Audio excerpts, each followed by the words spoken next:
Hi, I'm Richard Wybrew, and I'm a member of the school board here and also with the director of the youth football program here. So today I'm going to read chapter 7 of the Frindle, and hope you appreciate and enjoy it. Chapter 7, Word Wars. School was the perfect place to launch a new word, and since this was a major historical event, Nick wanted to begin in exactly the right class. 7th period language arts. Nick raised his hand first thing after the bell rang, and said, "Miss Granger, I forgot my Frindle."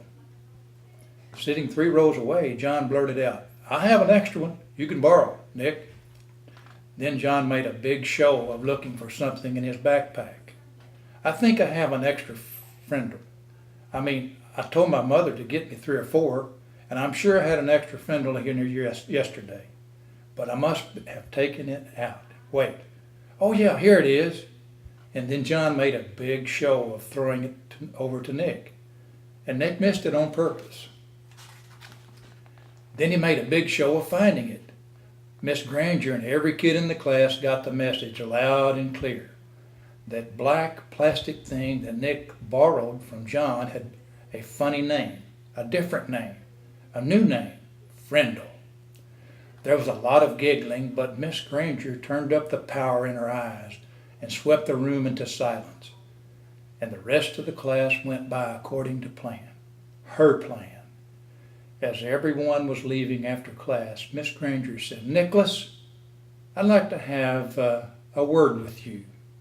And she emphasized the word Nick's mouth felt dry, and he gulped.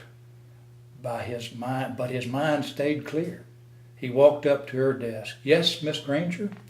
It's a funny idea, Nicholas, but I will not have my class disrupted again. Is that clear?" Her eyes were lit up, but he was mostly light, not much heat. "Idea? What idea?" asked Nick as he tried to make his eyes as blank as possible. "You know what I mean, Nicholas. I'm talking about the performance that you and John gave at the start of the class. I'm talking about this." And as she held up her pen, an old maroon fountain pen with a blue cap. "But I really didn't have a Frindle with me," said Nick, amazed at his own bravery and hiding behind his glasses. Nick kept his eyes wide and blank. Miss Granger's eyes flashed and then narrowed, and her lips formed a thin, hard line. She was quiet for a few seconds, and then she said, "I see. Very well. Then I guess we have nothing more to discuss today, Nicholas. You may go." "Thanks, Miss Granger," said Nick, and he grabbed his backpack and headed for the door. And when he was just stepping into the hallway, he said, "And I promise I won't ever forget my Frindle again. Bye."